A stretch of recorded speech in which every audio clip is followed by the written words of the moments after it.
When you allow that to happen, drifting away itu semakin lama semakin jauh, dan akhirnya suatu kesalahan yang fatal yang bisa terjadi, yaitu kita akan menyia-nyiakan atau mengabaikan keselamatan yang sebesar itu. Saudara, di gereja ini berhati-hatilah. Kalau sudah mendengarkan firman Tuhan itu bisa menumbuhkan iman dalam hatimu. Tapi kalau sudah mengabaikan, menyia-nyiakan, neglect that great salvation, firman Tuhan itu akan menghakimi kau double.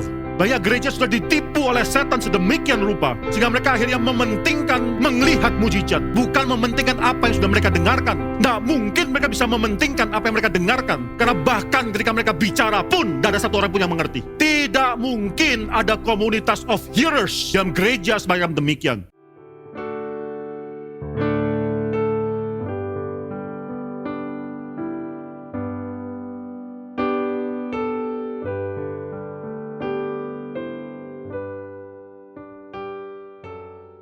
Baik saudara, mari kita buka Alkitab kita. Saya akan melanjutkan khotbah daripada eksposisi kitab Ibrani ini. Kita masih masuk dalam Ibrani pasal 2 ayat 1 sampai 4, dan minggu ini adalah minggu terakhir. Saya akan membicarakan mengenai porsi atau perikop Ibrani pasal 2 ayat 1 sampai 4 ini.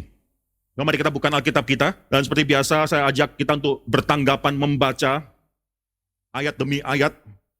Saya akan membacakan ayat yang pertama, saudara akan membacakan ayat yang kedua, dan seterusnya sampai selesai. Dan inilah firman Tuhan. Karena itu haruslah lebih teliti kita memperhatikan apa yang telah kita dengar, supaya kita jangan hanyut di bawah arus.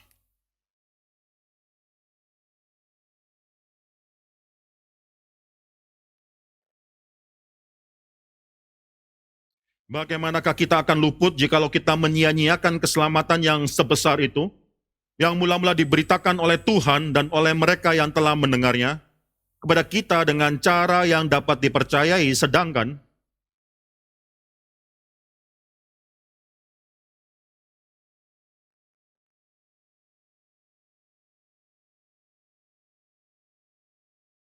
saudara, saya akan bacakan, ada terjemahan yang lain, saudara. Suatu hal yang saudara bisa perhatikan, saya akan bacakan terjemahan yang lain ini. Saudara perhatikan Alkitab saudara, dan saudara bisa bandingkan terjemahan yang berbeda dalam bahasa Indonesia ini. Karena itu kita harus lebih teliti memperhatikan apa yang sudah kita dengar, supaya kita tidak terseret arus. Sebab bila ajaran disampaikan oleh para malaikat terbukti tidak dapat diubah, dan setiap pelanggaran atau ketidaktaatan akan menerima hukuman yang adil, bagaimana mungkin kita dapat lolos jika kita mengabaikan keselamatan yang besar itu, yaitu keselamatan yang pertama-tama diberitakan oleh Tuhan dan dibuktikan kebenarannya kepada kita oleh orang-orang yang mendengarnya. Selain itu, Allah juga memberi kesaksian melalui tanda-tanda dan hal-hal ajaib, berbagai mujizat serta karunia-karunia Roh Kudus yang dibagikan menurut kehendaknya. Mari kita tundukkan kepala dan kita masuk di dalam doa. Bapa dalam surga, kami bersyukur karena kami diberikan belas kasihan oleh Tuhan. Tuhan yang menciptakan kami dengan firman yang hidup tersebut. Firman yang hidup yang menciptakan. Firman yang hidup yang juga akhirnya inkarnasi dan memberikan keselamatan dalam hidup kami, yang menyatukan, akhirnya kami disatukan kepada Kristus oleh pekerjaan Roh Kudus. Firman yang juga akhirnya menopang kami, dan firman yang akhirnya juga dapat kami baca dalam genggaman tangan kami ini ya Tuhan. Kami berdoa ya Tuhan, berikan kepada kami suatu hati yang menghargai setiap kesempatan kami bisa dibentuk oleh firman Tuhan. Dan pada malam hari ini, ketika kami mendengarkan firman Tuhan, bekerjalah dalam hati anak-anak Tuhan yang merindukan Engkau. Dalam hati anak-anak Tuhan yang merindukan, mereka bisa dibentuk oleh firman Tuhan. Kami hadir pada malam hari ini, membawa demikian banyak kesulitan hidup kami sebagai manusia dalam dunia yang berdosa, manusia berdosa dalam dunia yang berdosa. Kami masih sering berdosa di hadapan Tuhan. Apa yang baik, yang kami tahu baik, tidak kami lakukan. Justru kami melakukan hal yang kami tahu dan kami sadar bukanlah hal yang baik, yang tidak berkenan di hadapan Tuhan. Tuhan, kami memang adalah orang yang lemah. Tapi kami datang di sini dengan bukan membanggakan semua yang bisa kami lakukan, tapi kami membanggakan apa yang sudah Tuhan lakukan dalam hidup kami. Dalam dosa-dosa kami, Engkau telah menyediakan keselamatan melalui anak-Mu. Engkau telah menyediakan keselamatan bagi kami. Engkau tidak menuntut kesempurnaan daripada hidup kami, supaya kami lebih mengerti, sudah mengerti baru Engkau menyelamatkan kami. Tapi kasih karunia-Mu mendahului segala respons daripada manusia. Tapi ya Tuhan, dalam pergumulan hidup kami, ajar kami untuk bisa terus menuntut kesucian, terus menuntut supaya hidup kami adalah hidup yang terus bisa dikuduskan, terus mengerjakan pengudusan daripada keselamatan yang sudah Tuhan lakukan dalam hidup kami ya Tuhan. Kami berdoa ya Tuhan, kiranya ketika firman Tuhan dikabarkan, firman Tuhan itu menjadi suatu dasar, fondasi yang bisa kami pegang. Di mana firman Tuhan yang kekal mendasari hidup kami yang sementara. Firman Tuhan yang kudus memungkinkan kami bisa hidup kudus di hadapan Tuhan. Kami mau bersandar kepada firman Tuhan.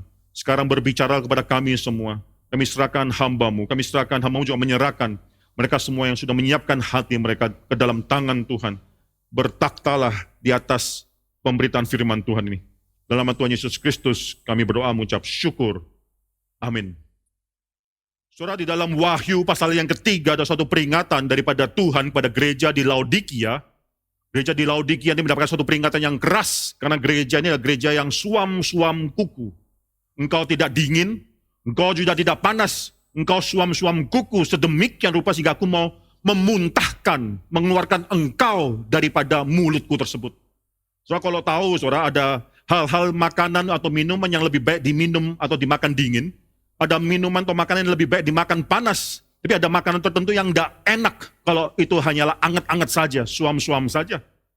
Coca-Cola, yaitu kalau diminum lebih baik dingin. Ada es batunya dingin, kita minum Coca-Cola. Jarang ada orang yang mau minum Coca-Cola di dalam suhu ruangan, saudara. 35 derajat Celcius. Kalau kita minum Coca-Cola, itu tidak enak sekali Coca-Cola dengan rasa dalam suhu ruangan tersebut. Kalau saudara suka minum Coca-Cola dengan anget, Coca-Cola yang anget, kasih tahu saya, saudara. Saya pengen tahu ada enggak orang yang suka minum semacam demikian, saudara. Tidak ada, saudara. Saudara, penulis Ibrani mengajar kepada kita pada saat ini, jangan jadi orang yang suam-suam kuku. Berhati-hatilah, warning yang dikatakan tersebut, mengatakan kepada kita harus berhati-hati, memperhatikan firman Tuhan dengan harus lebih teliti lagi. Diligence, ada kerajinan mendengarkan firman Tuhan, meneliti firman Tuhan, memperhatikan firman Tuhan. Karena kita akan mudah, tadi translation lain yang saya baca cukup baik, itu terseret dengan arus, bukan hanyut. Kalau bahasa LAI itu hanyut, karena arus, hanyut di bawah arus, sekarang suatu hal yang besar sekali, tapi terseret. Itu lebih translation yang lebih tepat daripada bahasa aslinya, itu drifting away, terseret perlahan-lahan. Saudara-saudara jangan katakan, oh itu hal yang kecil. Saya cuma mau suam-suam kuku, cuma 1 minggu saja. Saya mau cuma suam-suam kuku 2 minggu saja, cuma sementara saja. Saya tidak peduli karena terlalu sibuk. Saya tidak mempedulikan membaca Alkitab. Saya tidak mempedulikan persekutuan dengan orang percaya. Cuma sementara saja saya mau drifting away. Toh tidak terlalu jauh kalau kita drift away. Tidak, saudara, penulis Ibrani mengatakan satu kalimat yang penting di sini. When you allow that to happen, kau membiarkan hal tersebut terjadi dalam hidupmu, maka drifting away itu semakin lama semakin jauh dan akhirnya suatu kesalahan yang fatal yang bisa terjadi yaitu kita akan menyia-nyiakan atau mengabaikan, ignore, neglect dalam bahasa aslinya, ignore, neglect keselamatan yang sebesar itu. Dan kalau itu terjadi, bagaimana mungkin kau bisa luput? Bagaimana engkau bisa lewat daripada hukuman setimpal yang akan dihadap atau akan diberikan kepadamu karena engkau cuma neglect? So, minggu lalu saya sudah katakan, saudara, warning passages daripada Ibrani ini yang pertama dari 5 warning passages dalam kitab Ibrani ini, sedang tidak mengatakan bahwa keselamatan itu bisa hilang. Sedang tidak mengatakan kepada kita bahwa kita itu bisa jatuh daripada kasih karunia Tuhan. Roh Kudus yang menyatukan kita kepada Kristus, the Spirit that united us in Christ, saudara, itu suatu hal yang sangat kuat sedemikian rupa sehingga tidak ada satupun dalam hidup kita yang bisa membuat kita terlepas dan jatuh daripada kasih karunia dan akhirnya tidak disatukan lagi. Saudara, saya tidak mengatakan kita harus percaya prinsip daripada Alkitab, bagian Alkitab yang lain menjelaskan bagian Alkitab yang sulit, yaitu bahwa keselamatan adalah suatu hal yang certain. Mengapa? Karena keselamatan itu bukan accident of history, keselamatan yang direncanakan oleh Tuhan, Allah Bapa, bahkan sebelum dunia diciptakan. Keselamatan yang diberikan kepada manusia sesuai dengan rencana daripada Allah Bapa. Itulah fondasi daripada certainty, assurance of our salvation. Maka di sana saudara-saudara bisa melihat bagaimana keselamatan adalah milik daripada Tuhan. Salvation belongs to God. Bukan milik kita, bukan diusahakan oleh kita, tapi diusahakan dan dikerjakan oleh Tuhan. Itu tentunya bicara mengenai justification. Suatu hari kalau ada kesempatan, saudara, saya akan banyak sekali bicara mengenai justification and sanctification, antara pembenaran dan pengudusan. 2 hal ini seringkali di-collapse atau dipersamakan oleh Roma Katolik, justification and sanctification, pembenaran dan pengudusan itu. So, nanti suatu hari kalau ada waktu bulan Oktober ini, saudara, adalah kita merayakan mengenai reformasi. Saya mungkin akan mengadakan kelas-kelas khusus, seminar-seminar khusus, bicara mengenai apa itu doktrin keselamatan daripada orang reform, dan membandingkannya dengan Roma Katolik, membandingkannya dengan Lutheran, bahkan mungkin dengan New Perspective on Paul, saudara, yang banyak menjadi isu dalam gereja pada saat ini, saudara. Saudara menjadi orang Kristen harus semakin lama semakin lebih mengerti. Ya, itu adalah tanggung jawab kita.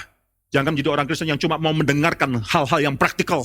Jadikan orang Kristen yang hanya mau mendengarkan hal-hal yang gampang, tidak pernah bisa bertumbuh. Saudara, saya kembali dalam pasal atau ayat di sini. Saudara, saya bukan mengatakan bahwa keselamatan itu adalah suatu keselamatan yang harus kita kerjakan pembenarannya, tidak.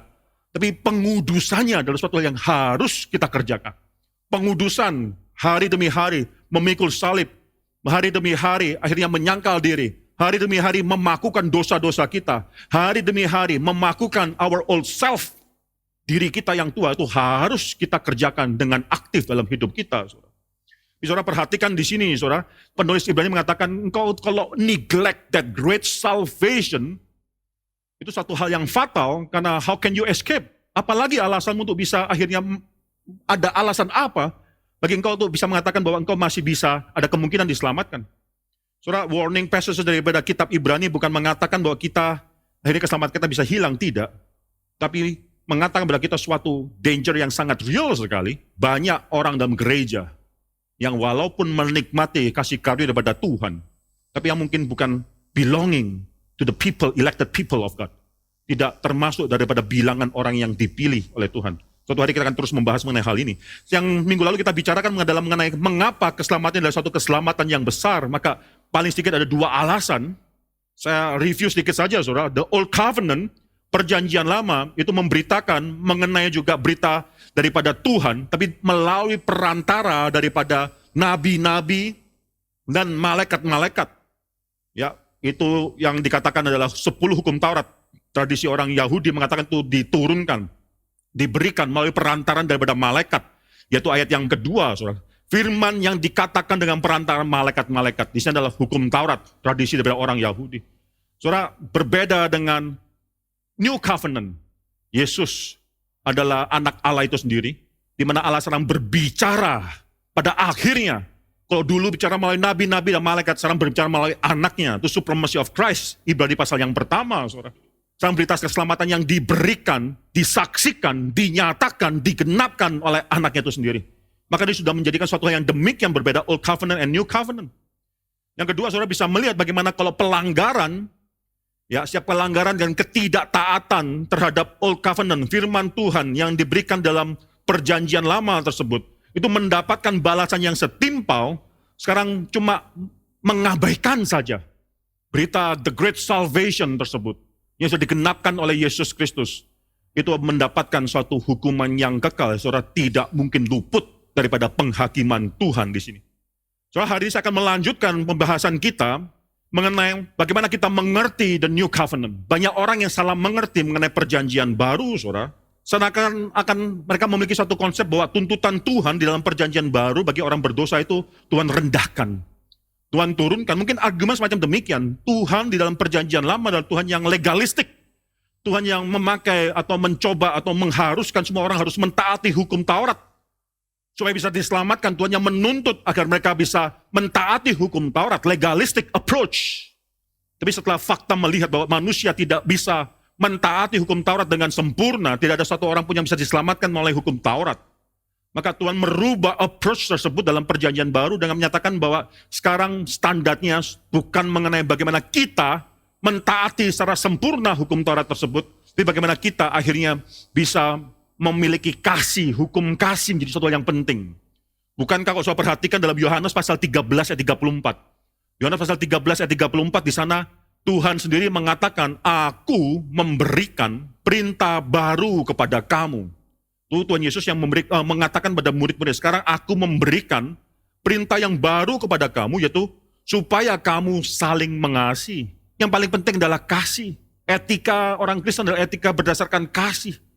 Tapi kata atau konsep kasih ini dalam dunia modern dan semakin lama semakin direndahkan sedemikian rupa.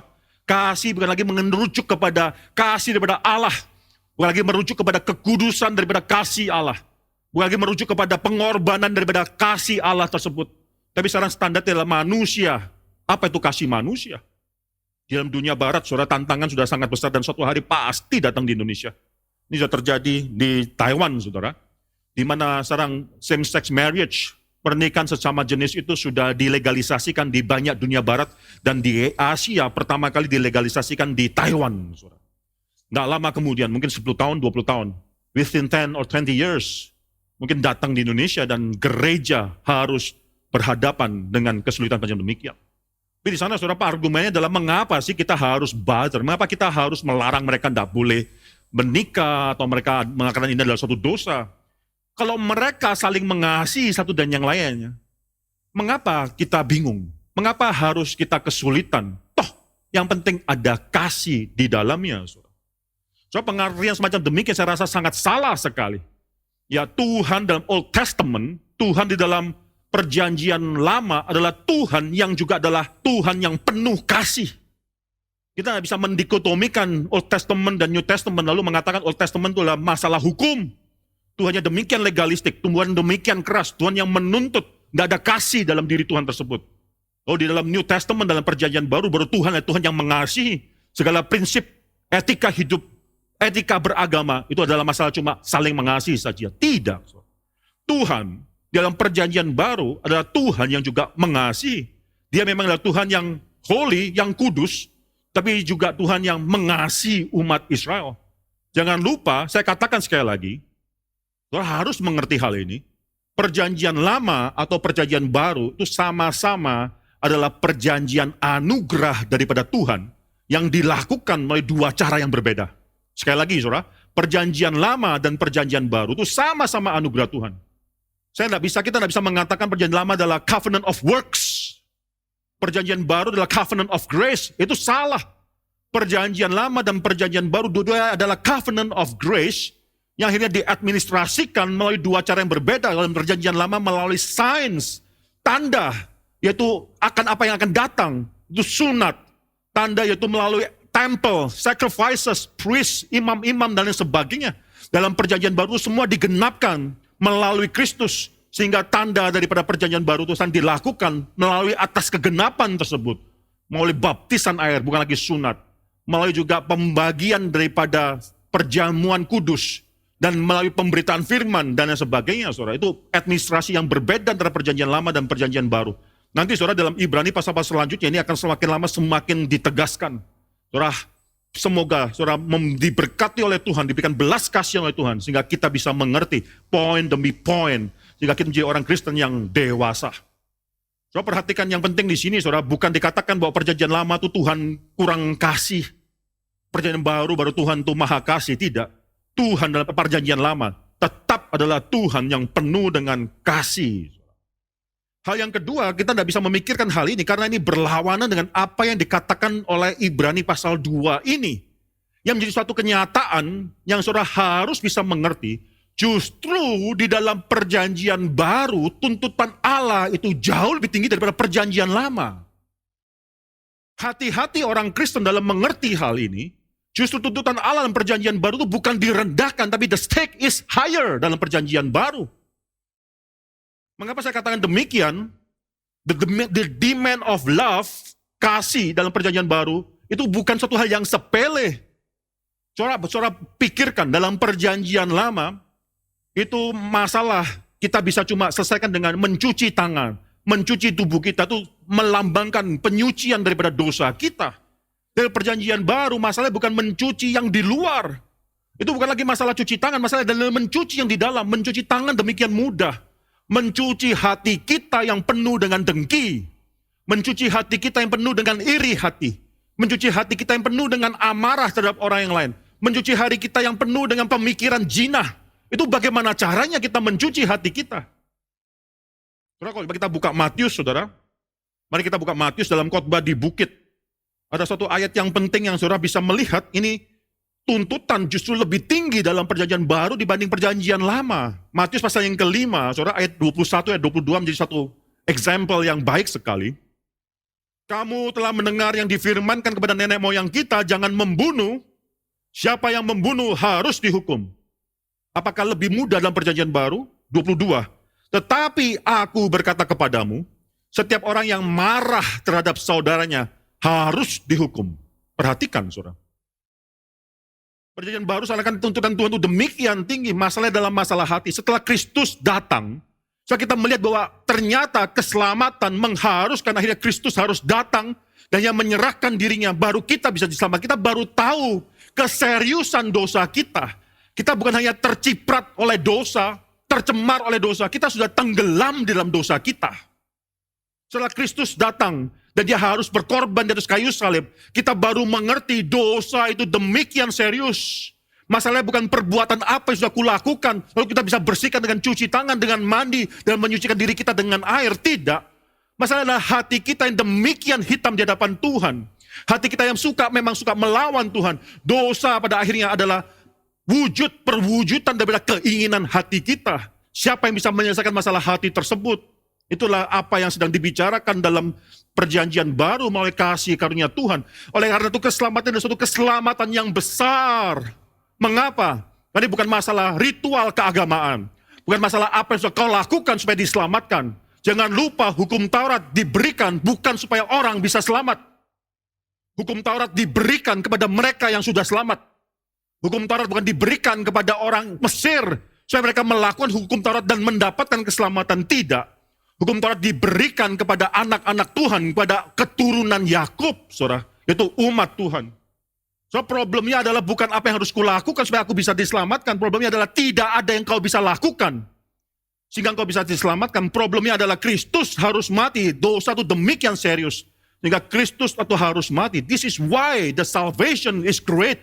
This is why this is a great salvation, saudara. So terlebih lagi, saudara, sudah melihat fakta bahwa Mesias atau anak Allah sudah datang. Fakta bahwa keselamatan yang lebih besar ini, the greater salvation, this great salvation itu sudah digenapi melalui kematian daripada Mesias. Maka saudara melihat tuntutan Tuhan melalui apa yang sudah Tuhan lakukan setelah anaknya berbicara tersebut. Sekarang lebih tinggi lagi. Saudara, kepada kota di Kapernaum, kalau saudara buka Matius pasal yang ke-11. Kota Kapernaum adalah kota di mana Yesus banyak berbicara, banyak mengatakan kalimat-kalimat yang keluar daripada mulut Tuhan Yesus. Banyak melakukan mujizat-mujizat. Kota Kapernaum melihat, mendengarkan lebih banyak daripada orang-orang kota-kota lain.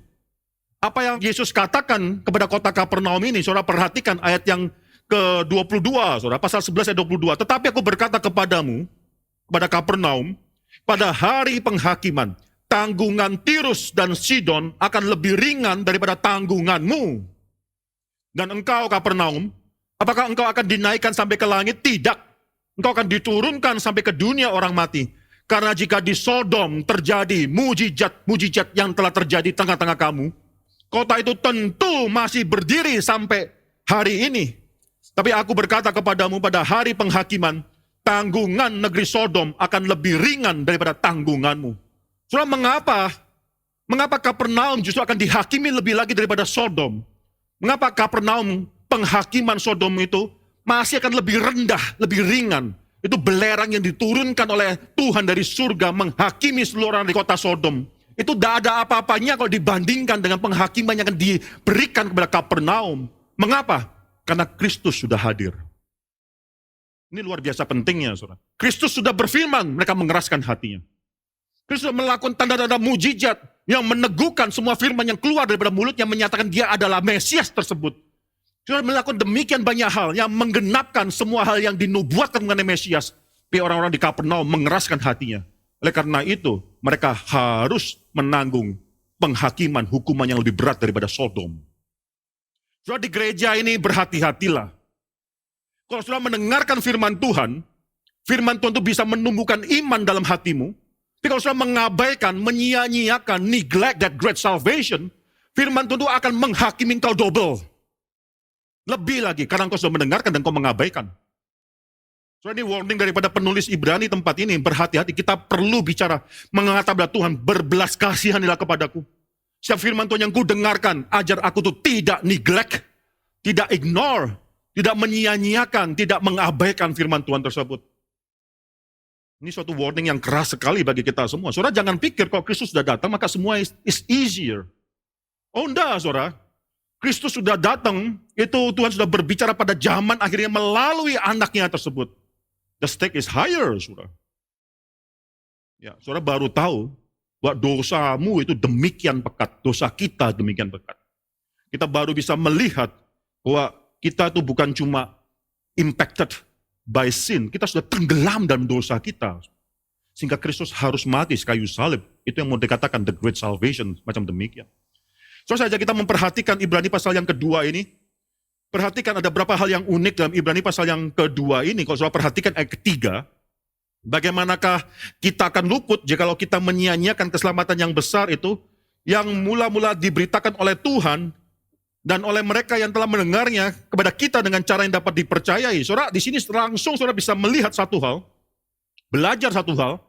Penulis Ibrani adalah second generation Christian yang tidak pernah secara langsung melihat atau mendengarkan firman itu daripada Yesus, daripada apa yang dikatakan Yesus secara langsung. Bahkan dia tidak pernah melihat Yesus. Di sini dia mengatakan bahwa baik dia maupun orang-orang, audiens daripada surat Ibrani ini, dia katakan bahwa kita itu hanya mendengarkan daripada mereka yang sudah mendengarkan daripada Yesus. Sekali lagi di sini saudara, bagaimanakah kita akan luput jikalau kita menyia-nyiakan keselamatan yang sebesar itu, yang mula-mula diberitakan oleh Tuhan, oleh Yesus sendiri, dan oleh mereka yang telah mendengarnya. Ya, kita mendapatkan daripada mereka yang telah mendengarkan. Injil itu diberikan kepada orang-orang yang tidak memiliki privilege, hak istimewa untuk melihat Yesus secara langsung, melalui orang-orang yang memiliki hak istimewa melihat Yesus dan mendengarkannya secara langsung. Maka di sini saudara ini bicara mengenai suatu hal yang penting sekali, mengenai the ordinariness, saudara, kesederhanaan daripada penulis Ibrani. Saya akan katakan beberapa hal yang penting. Saudara, kalau saudara perhatikan ada suatu hal yang penting.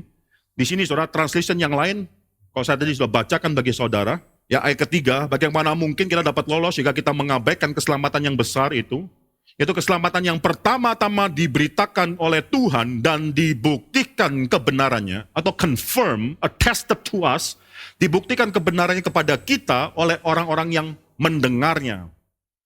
So, di sini saudara ada kalimat yang di sana dalam bahasa translation yang lainnya dibuktikan kebenarannya atau attested atau confirm, itu ada suatu kalimat dalam bahasa Grekanya namanya bebaio, saudara, yang artinya suatu hal yang certain. Suatu hal ketika ada orang lain yang memberitakan kepada kita, hal itu adalah suatu hal yang certain, yang bukan yang ngawur, yang bisa dipercaya, yang bisa dibuktikan. Jadi walaupun penulis Ibrani, orang-orang di sekitar sana yang mendengarkan khotbah atau yang menerima tulisan daripada penulis Ibrani ini, walaupun mereka tidak pernah mendengarkannya langsung daripada Yesus, tapi apa yang mereka dengarkan? Mereka dengarkan dari orang lain yang sudah mendengarkan langsung daripada Yesus. Ini second source, bukan from the source, bukan daripada primary source daripada Yesus. Tetapi apa yang mereka dengarkan itu bisa dipertanggungjawabkan. Itu maksudnya, itu kata yang penting sekali, yang attested to us, yang diberikan kepada kita, yang dikonfirmasikan kepada kita, yang akhirnya dibuktikan kebenarannya. Ini transition daripada bahasa Indonesia yang lainnya, dibuktikan kebenarannya kepada kita. Kita tidak mendengarkan langsung daripada Tuhan. Dan saya percaya di antara kita ada yang mengatakan bahwa saya langsung dengar firman itu daripada Tuhan yang menampakkan diri ketika saya sedang tidur. Tidak, saudara. Tapi apa kita dengarkan, itu suatu hal yang bisa dipercaya. Apa yang kita dengarkan adalah suatu hal yang bisa kita terima. Apa yang kita dengarkan adalah suatu hal yang bisa kita katakan itu adalah dari Tuhan. Adalah Tuhan turunkan satu demi satu, saudara. Saudara, menarik sekali di sini, saudara. Kalau saudara melihat Paulus dalam 1 Korintus pasal 15, itu mencoba ground, mendasarkan berita yang dia sampaikan dengan bukti.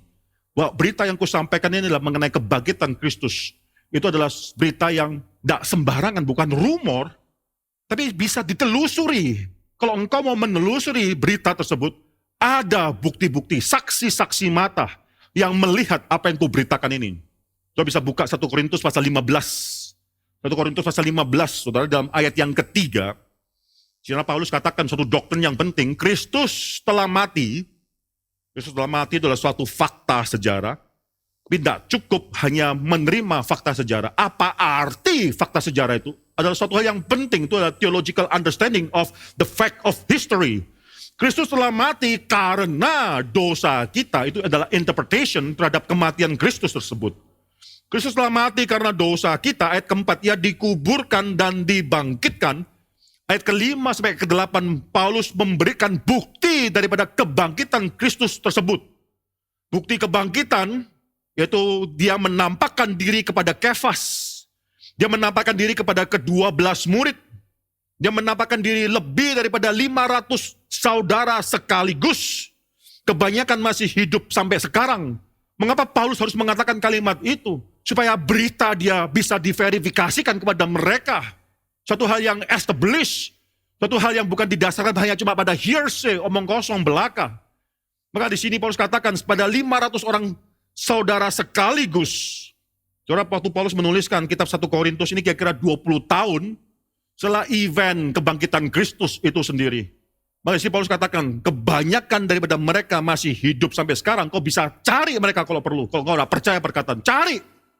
Mereka melihat Yesus menampakkan diri kepada mereka. Lalu Paulus teruskan lagi, yaitu menampakkan diri kepada Yakobus, lalu kepada semua rasul, dan terakhir kepadaku, yaitu kepada Paulus. So Paulus di sini, saudara, ini menarik, ini satu hal yang penting. Nanti saya kaitkan dengan apa yang sudah kita baca dalam kitab Ibrani ini. Paulus di sini, walaupun dia tidak pernah melihat Yesus secara langsung, walaupun dia tidak pernah hidup, tidak seperti rasul-rasul lainnya hidup bersama dengan Yesus. Dia bukanlah orang yang hidup bersama dengan Yesus. Dia mungkin tidak langsung mendengarkan apa yang Yesus katakan dalam kitab Injil tersebut.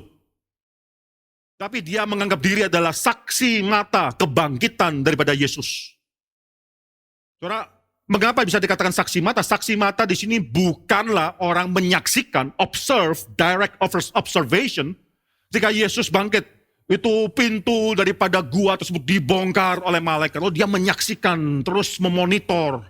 Kayak CCTV yang sedang melihat apa yang sedang terjadi. Itu bukan maksud saksi mata di sini. Tidak ada satu orang pun yang melihat Yesus dibangkitkan prosesnya dari awal sampai akhir. Bagaimana malaikat turun menggulingkan batu itu. Lalu Yesus dibangkitkan dan keluar daripada kubur itu. Tidak ada. Tapi Paulus mengatakan ketika Yesus menampakkan diri kepada mereka, mereka adalah saksi mata kebangkitan daripada Yesus. Sekali lagi, saksi mata kebangkitan Yesus adalah Yesus menampakkan dia yang hidup kepada orang-orang tersebut. Dan di sini sangat menarik sekali, berbeda dengan rasul-rasul, dengan murid-murid Yesus lainnya. Yesus menampakkan diri kepada mereka semua itu dalam hidupnya, dalam bumi ini. Tapi kepada Paulus, Yesus menampakkan diri ketika dia sudah di surga. Tapi bagi Paulus sama saja. Yesus tetap menampakkan diri kepadaku yang terakhir. Saudara, mengapa saya anggap ini satu hal yang penting? Kalau saudara masih ingat dalam introduction daripada Ibrani pasal yang pertama, saya katakan bahwa penulis kitab Ibrani ini, walaupun dalam sejarah pernah dianggap sebagai Paulus yang menuliskan, tapi sekarang orang percaya bukan Paulus. Recent scholarship mengatakan bukan Paulus yang menuliskan kitab Ibrani ini. Itu menjadi satu hal yang sangat penting sekali mengenai doktrin daripada Alkitab. Alkitab dikanonisasikan. Kitab Ibrani dimasukkan dalam kanon Alkitab. Bukan karena kita tahu penulisnya siapa, tapi karena Tuhan menggerakkan gereja untuk mengakui supremasi atau keindahan daripada inspired writing dalam kitab Ibrani ini. Saya kembali kepada Paulus, saya katakan demikian mengapa ini penting. Berarti penulis kitab Ibrani ini adalah orang yang biasa saja. Sangat luar biasa biasanya. Mengapa saya katakan demikian? Dia tidak pernah hidup di zaman Yesus hidup, atau paling tidak melihat Yesus dengan mata kepalanya sendiri. Dia tidak pernah mendengarkan langsung perkataan-perkataan daripada Tuhan Yesus. Bahkan dia tidak pernah melihat atau melihat Tuhan Yesus menampakkan dirinya. Dia bukanlah Paulus, saudara. Maka di sini, saudara, ini adalah orang yang biasa. Orang seperti Anda dan saya. Orang yang biasa saja, saudara. Di sini saudara perhatikan, penulis Ibrani mengatakan bahwa message-ku ini valid, sah. Karena aku sudah bertemu dengan Tuhan Yesus. Message-ku ini valid atau sah. Karena aku sudah naik surga, turun surga, naik berkali-kali surga, bumi. Mendapatkan firman langsung daripada surga. Oh tidak perlu macam demikian. Dia bahkan tidak pernah mengatakan bahwa message-ku ini adalah suatu hal yang sah. Karena aku sudah mendapatkan firman ketika Yesus menampakkan diri dalam mimpiku. Atau Roh Kudus langsung berbicara kepada aku. Tidak. Dia cuma mendapatkan dari mana? Dari orang yang pernah mendapatkan daripada Kristus. So ordinary. Sangat biasa sekali. Tapi itu menjadi suatu keyakinan yang kokoh. Dengan cara yang bisa dipertanggungjawabkan. Nanti saya akan jelaskan mengenai ayat tersebut. Tapi apa yang ku dengarkan dari orang lain, ini aku tidak pernah langsung mendapatkan dari Tuhan. Dia tidak pernah klaim kalimat tersebut. Saya tidak pernah naik ke surga untuk mendapatkan firman Tuhan tersebut. And yet, still, yang kita dengarkan dari orang lain tersebut adalah fondasi daripada the great salvation itu. Adalah keselamatan yang besar yang sudah diberitakan kepada Kristus, saudara. Maka di sini saudara-saudara perhatikan dalam kitab Ibrani ini, saudara, penulis Ibrani demikian sangat-sangat sederhana. Dan saya katakan apa yang kita baca tadi itu, nanti saya akan jelaskan. Ini penulis Ibrani sedang bicara mengenai suatu fakta yang penting itu mengenai the importance of preaching. Pentingnya pemberitaan firman Tuhan. Pentingnya pemberitaan firman Tuhan yang setia khususnya. Sekali lagi saudara, mereka sama seperti kita semua, kita hanya mendengarkan. Kita tidak pernah lihat langsung, bertemu dengan Yesus langsung.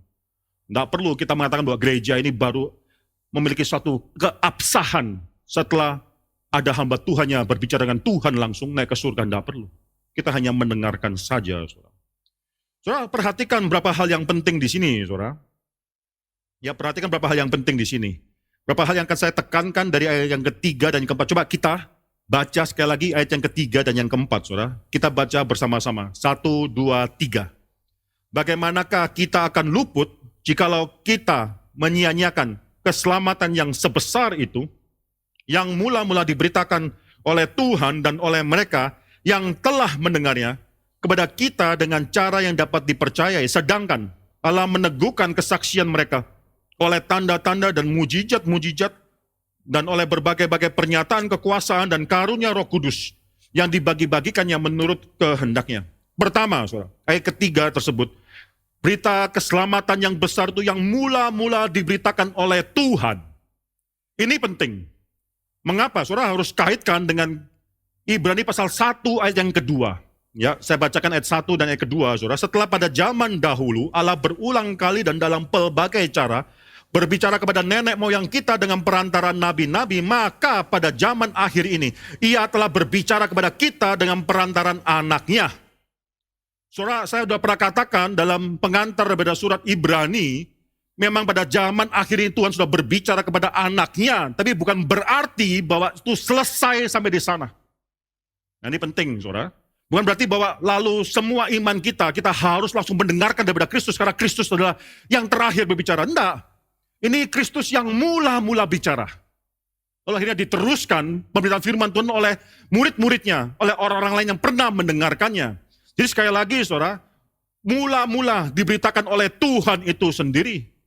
Tuhan memberitakan baik itu melalui words atau melalui deeds, tindakan dia, ketaatan dia, pengorbanan dia. Itulah semua berita daripada firman Tuhan. Tapi bukan berarti bahwa itu berhenti. Kalau itu, saudara, maka kesulitannya adalah, kalau itu setiap orang yang beriman harus langsung mendengarkan langsung daripada Yesus. Harus melihatnya langsung daripada apa yang sudah Yesus lakukan, kematian, kebangkitan, dan sebagainya, kena ke surga dan sebagainya. Tidak. Di sini Alkitab mengatakan, mula-mula diberitakan oleh Tuhan, lalu kemudian dilanjutkan oleh orang-orang yang pernah mendengarkannya, pernah melihatnya. Tapi tidak berarti bahwa finalitas daripada Kristus perjanjian baru itu digugurkan karena ada orang lain yang memberitakan, ada orang-orang lain yang masih Tuhan bangkitkan. Saudara, apa yang mau saya katakan? Saudara, kalau dalam bahasa Indonesia di dalam LAI itu masih kurang jelas. Saya akan bacakan dalam bahasa Inggrisnya. Saya akan bacakan dalam bahasa terjemahan Indonesia lainnya, saudara ya. Sekali lagi Ibrani pasal 2 ayat yang ketiga. How shall we escape if we neglect such a great salvation? It was declared at first by the Lord, and it was attested to us by those who heard. So di sana ada dua verb yang hilang dalam LAI. Bukan menjadi verb, soalnya di dalam LAI bukan menjadi verb, tapi menjadi suatu penjelasan. It was declared at first by the Lord. It was attested, itu verb yang kedua. Verb yang pertama adalah dideklarasikan, diberitakan oleh Tuhan. Verb yang kedua adalah disaksikan, dikonfirmasikan, attested to us by those who heard. Nah, saudara bandingkan dengan LAI di sini, saudara. Ya, dengan LAI di sini, saudara bisa melihat yang mula-mula at first diberitakan, declared oleh Tuhan dan oleh mereka yang telah mendengarkannya. Itu verb yang kedua hilang. Verb yang kedua di LAI itu diganti dengan mode, kepada kita dengan cara yang dapat dipercayai. Sekali lagi, ini agak sulit tapi saudara harus mengerti karena ini penting sekali, saudara. Ya, sekali lagi ini sangat penting sekali. Di dalam Alkitab, dalam bahasa LI di sini dikatakan bahwa berita keselamatan yang besar itu mula-mula diberitakan oleh Tuhan dan oleh mereka yang telah mendengar. Sekarang ada dua pemberitaan firman Tuhan. Tuhan dan pemberitaan oleh mereka yang mendengarkannya daripada Tuhan. Ada dua sources seakan-akan. Tapi dalam bahasa Inggrisnya, dalam bahasa Asia tidak demikian. Kalau saya perhatikan, dalam bahasa Inggrisnya, ntar saya baca dalam Indonesia terjemahan yang lainnya. It was declared at first by the Lord, Yesus yang memberitakan, and it was attested, confirmed, guaranteed to us by those who heard. Itu maksudnya yang semula. Saya baca dalam bahasa Indonesia yang lainnya, bagaimanakah mungkin kita dapat lolos jika kita mengabaikan keselamatan yang besar itu, yaitu keselamatan yang pertama-tama diberitakan oleh Tuhan dan dibuktikan kebenarannya kepada kita oleh orang-orang yang mendengarnya. Kalau saya pikir, bedanya apa sih? Kalau masih tidak tahu bedanya, aduh saudara, ntar setelah pulang, ntar bicara sama saya, saudara ya. Saudara sekali lagi, ini penting sekali. Mengapa? Karena yang memberitakan bagi penulis Ibrani, yang memberitakan itu tetap hanyalah Tuhan, itu finalitas daripada akhir zaman ini tidak ditentangkan dan Ibrani pasal 1 ayat kedua, Tuhan Allah Bapa sudah berbicara melalui anaknya. Anak saya sudah berbicara. Itu supremasi daripada perjanjian baru. Tapi memang ada orang-orang lain yang akan meneruskannya. Tetapi bagi penulis Ibrani, ini tidak sama. Bukanlah satu hal yang equal. Yesus yang memberitakan, tapi mereka itu, pemberitaan mereka bukan berarti juga sama-sama dalam level yang sama dengan berita Tuhan Yesus. Saudara, dalam gereja pada zaman ini banyak yang diselewengkan. Sekali lagi, dalam gereja pada zaman ini banyak yang diselewengkan. Karena ketika mereka menganggap bahwa mereka ada rasul, mereka adalah nabi, mereka sudah naik ke surga, turun, surga naik, sudah mendengarkan firman Tuhan dari Tuhan Allah Bapa itu langsung atau daripada Tuhan Yesus. Mereka sudah menggugurkan mengenai supremasi daripada Kristus. Ya sekali lagi penulis Ibrani mengatakan Christ is supreme karena Kristus adalah Allah anak yang kepadanya Tuhan sekarang berbicara. Kalau dulu melalui nabi-nabi, melalui malaikat-malaikat, sekarang melalui anaknya. Nah itu menjadi dasar daripada semua kesaksian, attestation yang disampaikan oleh murid-murid kepada kita. Saudara, penulis Ibrani bukan mengatakan bahwa kita harus mempercayai berita yang kita dengarkan daripada mereka yang mendengarkan daripada Kristus. Karena mereka adalah rasul. Karena jabatan daripada kerasulan mereka. Karena mereka sudah melihat, menyaksikan Kristus yang sudah bangkit, mereka adalah rasul. Bukan itu maksud daripada penulis Ibrani. Coba perhatikan. Di sini saudara kita baca, saudara boleh baca LAI, saudara-saudara di sana dikatakan penulis Ibrani tidak sedang mengatakan bagaimanakah kita akan luput jikalau kita menyayangkan keselamatan yang sebesar itu yang mula-mula diberitakan oleh Tuhan dan oleh para rasul. Enggak, itu bukan perkataan daripada penulis Ibrani. Yang mula-mula diberitakan oleh Tuhan dan oleh para rasul, atau yang mula-mula diberitakan oleh Tuhan dan oleh mereka yang melihat Tuhan dan yang hidup bersama dengan Tuhan. Oleh begitu banyak orang yang demikian muktahir atau demikian besar karena mereka hidup bersama dengan Tuhan. Itu bukan maksud daripada penulis Ibrani. Fokus daripada penulis Ibrani adalah mereka yang mendengarkan. Tentunya adalah para murid-murid Tuhan Yesus tersebut. Tapi fokusnya bukan pada jabatannya. Tapi fokus yang mau ditekankan oleh penulis Ibrani adalah apa yang mereka lakukan. Mereka pendengar setia. Nah, apa maksud penulis Ibrani di sini? Dia sedang meletakkan suatu fondasi. Itu mengatakan bahwa yang penting yang ada dalam semua komunitas umat percaya adalah komunitas of hearers. Komunitas pendengar firman Tuhan. Saudara, saya di GRI Karawaci, jabatan saya, jabatan ordination saya, jabatan tabisan saya itu memang penting sebagai pendeta, penatua pendeta. Di GRI Karawaci juga ada penatua awam, jabatan ordination juga yang sangat penting sekali, saudara. Tapi kepentingan gereja GRI Karawaci diberkati oleh Tuhan bukan karena ada banyak penatua pendeta. Bukan ada orang-orang penatua awam di sini ya. Tapi banyak orang yang suka mendengarkan firman Tuhan. Itu maksud daripada penulis Ibrani. Yang ditekankan bukan jabatan daripada kerasulan tersebut. Penulis Ibrani sedang menekankan suatu hal yang penting, yaitu mengenai orang-orang yang suka mendengarkan, yaitu komunitas of hearers. Saudara, kalau saudara perhatikan dalam Ibrani di sini, saudara, ini menarik, ini teologi yang menarik juga. Dalam kitab Ibrani, penulis Ibrani hanya menggunakan satu kali kata rasul. Satu kali saja muncul. Itu dalam Ibrani pasal 3 ayat 1. Ibrani pasal 3 ayat 1, penulis Ibrani mengatakan menggunakan kata rasul di sana. Coba kita baca, saudara, Ibrani pasal 3 ayat 1. Sebab itu, hai saudara-saudara yang kudus, yang mendapat bagian dalam panggilan surgawi, pandanglah kepada rasul dan imam besar itu, the apostle and great priest, saudara, yang kita akui yaitu Yesus. Bagi penulis Ibrani, ketika dia menggunakan kata rasul, rasul itu, the apostle, itu adalah jabatan untuk Kristus. Maka di sini bukan artinya penulis Ibrani mengatakan itu semua yang lain bukanlah rasul, bukan. Tapi sekali lagi penekanan di sini, mengapa berita daripada mereka, murid-murid Yesus itu bisa dipercayai? Bukan karena jabatannya, tapi karena mereka adalah orang-orang yang mendengarkan. Ini the importance of preaching. Bersyukurlah suatu gereja. Kok gereja itu memiliki orang-orang yang suka mendengarkan firman Tuhan. Bersyukurlah suatu zaman, kalau di dalam zaman itu ada hamba-hamba Tuhan yang suka mengkhotbahkan apa yang mereka dengarkan dengan setia. Saudara, kemarin di dalam sesi daripada digendankan, saudara, dia membicarakan suatu hal yang penting sekali bahwa seluruh Alkitab ini, firman Tuhan ini adalah God's preaching. Isi adalah pemberitaan firman Tuhan. Tuhan yang memberitakan dari isi hatinya kepada kita, ini adalah God's preaching. Dan bersyukurlah gereja, kalau gereja memiliki preacher-preacher yang setia memberitakan apa yang sudah diberitakan ini, saudara. Bersyukurlah gereja, kalau gereja itu dipenuhi dengan orang-orang yang setia mendengarkan firman Tuhan. Sekali lagi, saudara, saya mau katakan di sini, bahwa penulis Ibrani mengatakan suatu kalimat yang penting, bahwa jaminan keselamatan tersebut diberitakan oleh Yesus itu sendiri. Itu finalitas daripada pernyataan Allah kepada zaman yang baru dan New Covenant tersebut. Karena Allah sekarang berbicara melalui anaknya itu sendiri.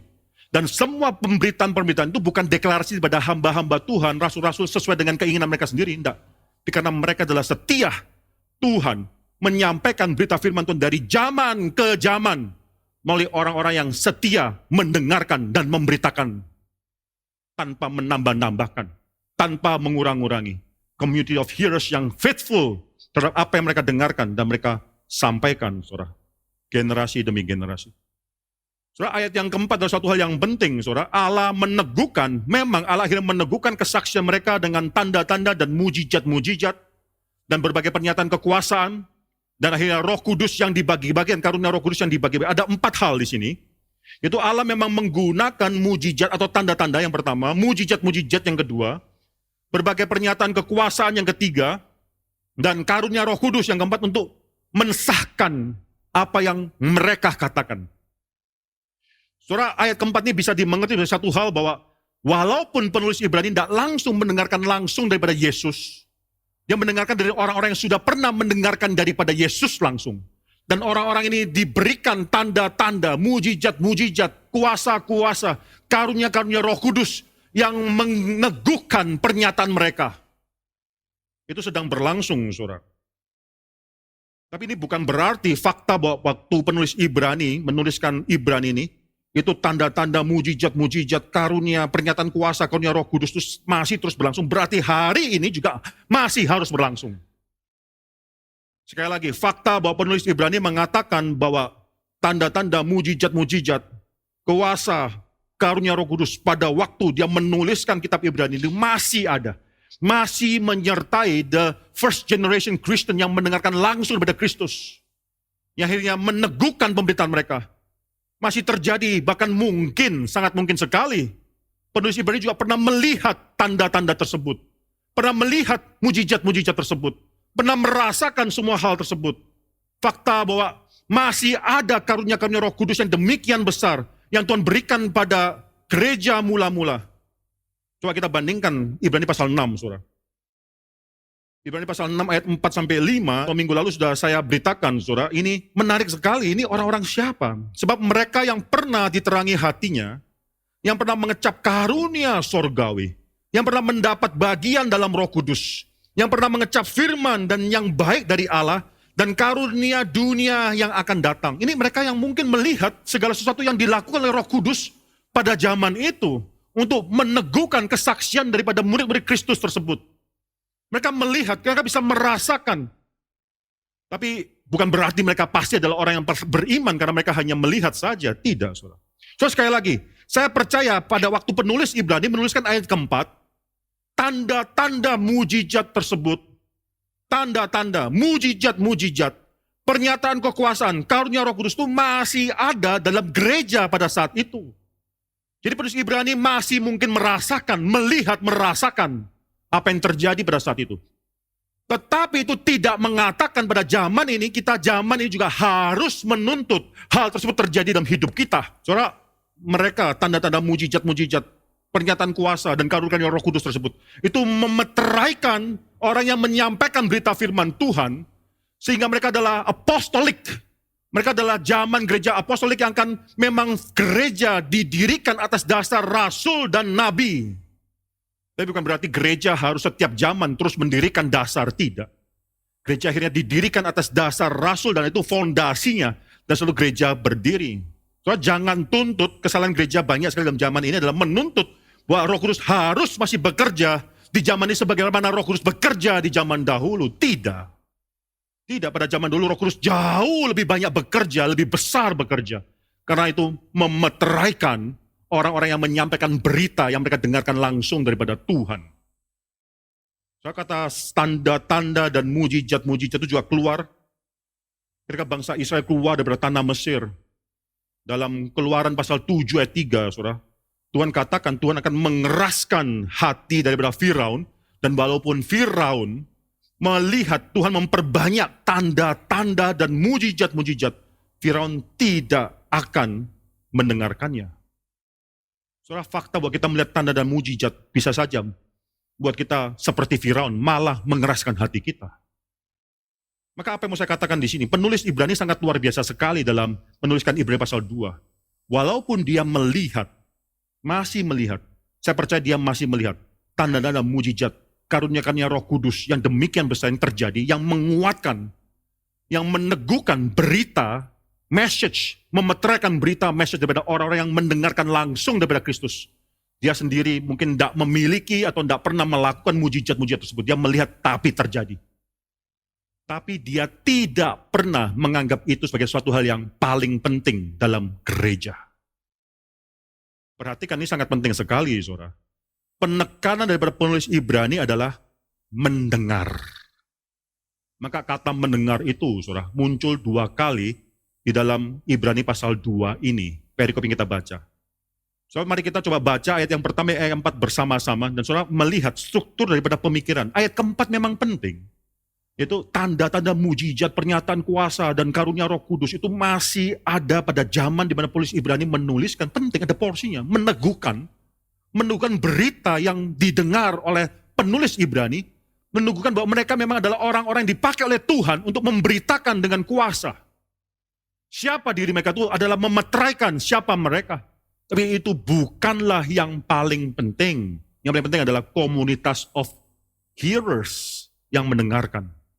Coba kita baca sekali lagi ayat 1 sampai ayat 4. Saudara perhatikan struktur di sini. Dan dalam ayat 1 kata dengar itu keluar, ayat 3 kata dengar itu keluar. Mari kita baca bersama-sama. Ini firman Tuhan. Mari kita baca. 1, 2, 3. Karena itu harus lebih teliti kita memperhatikan apa yang telah kita dengar, supaya kita jangan hanyut di bawah arus. Sebab kalau firman yang dikatakan dengan perantaraan malaikat-malaikat tetap berlaku, dan setiap pelanggaran dan ketidaktaatan mendapatkan balasan yang setimpal, bagaimanakah kita akan luput jikalau kita menyia-nyiakan keselamatan yang sebesar itu, yang mula-mula diberitakan oleh Tuhan dan oleh mereka yang telah mendengarnya, kepada kita dengan cara yang dapat dipercayai. Sedangkan Allah meneguhkan kesaksian mereka oleh tanda-tanda dan mujizat-mujizat dan oleh berbagai-bagai pernyataan kekuasaan dan karunia Roh Kudus yang dibagikan menurut kehendaknya. So, di sini penulis Ibrani tidak mengatakan dalam ayat yang pertama, haruslah lebih teliti kita memperhatikan apa yang telah kita lihat. Bukan itu. lebih teliti memperhatikan apa yang kita dengar. Saudara, bagaimana akhirnya Tuhan bisa menurunkan dengan cara dipercaya itu? Itu berita message daripada Tuhan sebagai pemberita, the source, the first source yang memberitakan keselamatan tersebut. Lalu dari zaman ke zaman terus diturunkan. Itu dengan membangkitkan komunitas orang Kristen yang suka mendengarkan firman Tuhan. Membangkitkan komunitas orang Kristen yang memperhatikan firman Tuhan. Yang memberitakan firman Tuhan itu sesuai dengan apa yang mereka sudah dengarkan. Faithfulness daripada hearing. Itu menjadi suatu cara Tuhan akhirnya menurunkan berita keselamatan yang besar itu dari zaman ke zaman. So, bandingkan apa yang penulis Ibrani tuliskan dengan kondisi gereja pada saat ini. Banyak orang mengatakan yang penting gereja itu sudah memiliki nabi dan rasul. Berita firman Tuhan itu didasarkan ada keberadaan nabi dan rasul tersebut. Bahkan bagi mereka tidak penting, mereka bisa mendengarkan, mengerti itu tidak penting. Banyak gereja sudah ditipu oleh setan sedemikian rupa, sehingga mereka akhirnya mementingkan melihat mujizat, mementingkan tanda-tanda dan mujizat-mujizat tersebut, bukan mementingkan apa yang sudah mereka dengarkan. Tidak mungkin mereka bisa mementingkan apa yang mereka dengarkan, karena bahkan ketika mereka bicara pun, tidak ada satu orang pun yang mengerti. Itu penipuan Roh Kudus. Di mana Roh Kudus mengatakan atas nama Roh Kudus, setan mengatasnamakan Roh Kudus. Mengatakan sekarang saya berbicara, tapi tidak ada satu orang pun yang mengerti. Tidak mungkin ada komunitas of hearers dalam gereja semacam demikian. Tidak mungkin ada orang yang setia memberitakan firman Tuhan, yang akan setia mendengarkan firman Tuhan, jika orang-orang di gereja tersebut tidak memperhatikan firman Tuhan. Tidak merasa penting mengerti firman Tuhan. Bahkan mereka mengatakan justru semua yang mereka lakukan itu menjadi suatu hal yang ada dasarnya, fondasinya. Karena mereka memiliki nabi dan rasul. Penulis Ibrani bukan mengatakan di poinnya bukan di nabi dan rasul. Poinnya bukan di tanda-tanda dan mujizat-mujizat yang terlihat pada zaman itu. Poinnya adalah orang-orang yang setia yang mau mendengarkan firman Tuhan dan setia memberitakan firman Tuhan. Berbahagialah Geri Karawaci kalau kita memiliki bukan hamba-hamba Tuhan dengan jabatan-jabatan, ordination, akademik yang tinggi, tidak. Tapi banyak hamba Tuhan, banyak penatua-penatua, banyak jemaat yang suka mendengarkan, yang suka meneliti, memperhatikan dan lebih baik lagi firman Tuhan yang mereka dengarkan. Dan nama Tuhan dipermuliakan melalui gereja Geri Karawaci. Mari kita tundukkan kepala dan kita berdoa. Bapa dalam surga, kami bersyukur untuk firman Tuhan yang sudah kami dengarkan ini. Kami berdoa ya Tuhan, supaya Tuhan terus tambahkan gereja, khususnya dalam Geri Karawaci, dalam Sinode GRI, orang-orang yang suka mendengarkan firman Tuhan. Orang-orang yang mau dibentuk oleh pendengaran firman Tuhan. Orang-orang yang memang hidupnya terus-menerus memperjuangkan firman Tuhan. Yang setia mendengarkan dan setia memberitakan firman Tuhan. Ya Tuhan, pakailah kami, pakailah setiap dari kami tempat ini, menjadi anak-anak Tuhan yang mudah dibentuk oleh firman Tuhan. Jangan biarkan kami mudah teriming-imingi oleh hal-hal lain yang akhirnya meniadakan atau merendahkan, mereduksi kemuliaan Kristus dalam hidup kami ya Tuhan. Dalam pergumulan hidup kami sebagai suami, sebagai istri, sebagai orang tua, sebagai anak, pekerja atau yang bekerja, pekerja maupun yang mempekerjakan, students maupun teachers ya Tuhan, siapapun kami, warga negara maupun pemimpin. Kami berdoa supaya firman Tuhan dengan mudah bisa membentuk, mengatasi, mengarahkan semua problema hidup kami. Kami serahkan diri kami di bawah pimpinan daripada firman Tuhan. Pimpinlah kami. Bentuklah kami ya Tuhan. Dalam nama Tuhan Yesus Kristus kami berdoa. Amin.